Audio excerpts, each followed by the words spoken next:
Valentine's week, you know what that means. The one time of year when the world becomes a giant, aggressively pink commercial, practically force-feeding you chocolates and romantic comedies. Everything smells vaguely of roses and desperation. I was perfectly content to spend my week in my usual Valentine's-proof bunker, also known as my bedroom, with my laptop and a strict diet of true crime documentaries.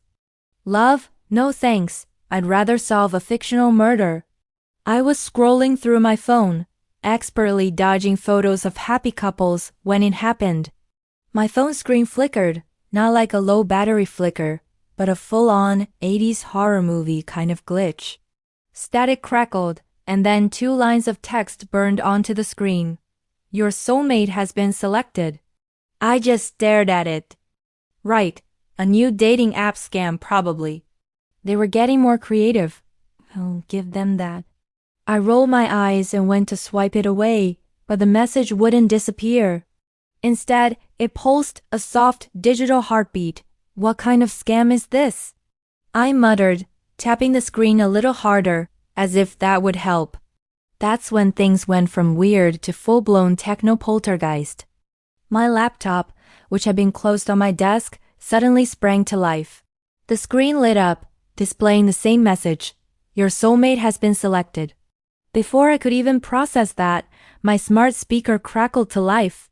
Its calm, female voice was distorted, robotic. Your soulmate has been selected. Okay, nope, absolutely not, I said to my empty room. I unplugged the speaker, feeling a chill crawl up my spine. This was way beyond a simple pop-up ad. It felt like my entire digital life had been hijacked by a cheesy romance novel. I stood there for a moment, listening to the sudden silence. No more glitches, no more robotic declarations of love. Maybe it was just a massive coordinated system bug. A Valentine's Day prank from some bored tech genius. Yeah, that had to be it.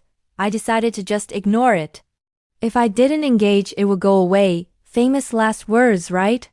I grabbed my phone and walked into the living room, trying to shake off the creepiness. I needed a distraction. But as soon as I sat on the couch, the phone buzzed in my hand. The screen lit up again, but this time something new was happening. A profile was loading. It was a picture of a guy I'd never seen before. He had kind eyes and a slightly crooked smile, like he was in on a joke I didn't know. Below the picture, a name, Aiden. And under his name, a status that made my heart stop for a second. Searching for you. I just stared at the picture. Aiden. Who was Aiden? Was he even real? Was this some elaborate catfishing scheme? Was I about to get a message asking for my bank details to fund his trip to come see me? My mind was racing, trying to find a logical explanation. Who are you? I whispered to the phone. As if on cue, the phone buzzed again. This time, it was a text message notification.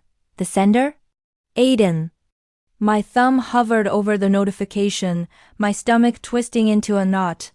I knew I shouldn't, but I couldn't stop myself. I opened it.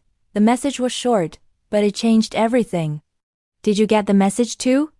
My first instinct was to throw the phone across the room. He got it too.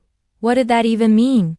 Was he part of the prank, or was he just as confused as I was? I felt this bizarre pull. A mix of fear and an undeniable spark of curiosity. Before I could decide whether to block him or reply, I heard a commotion outside. It sounded like a bunch of people talking at once, their voices a mixture of confusion and excitement. I walked over to the window and looked down at the street. And that's when I realized it wasn't just me. It wasn't just Aiden. The street below was filled with people, but they weren't moving. They were all standing still, like statues, their faces illuminated by the glow of their phones. Every single one of them was staring down at their screen with the same shocked expression ID had. I could see the reflection of the same message, that same glitchy heart, on their faces. An entire city, frozen in place by a single impossible notification, a collective digital gasp. It was like a scene from a sci-fi movie. Everyone had the message. Everyone had a soulmate. The world had just been paired up by some invisible, all-powerful algorithm. And as I stood there, watching this silent, citywide spectacle unfold, a new wave of panic washed over me. What did this mean? Was this real? Were we all just pawns in some massive social experiment? The questions swirled in my head, each one more terrifying than the last. I looked back at my phone, at the text from Aiden. Did you get the message too? Suddenly he wasn't just a face on a screen. He was the only other person in the world who seemed to understand what was happening to me. He was my only link to this new, bizarre reality. I took a deep breath, my fingers still hovering over the keyboard. Should I answer him? Should I tell this complete stranger that yes, my entire apartment had just been possessed by a matchmaking ghost, and that the whole city seemed to be experiencing the same thing? It sounded insane, but what was the alternative? Pretend it didn't happen?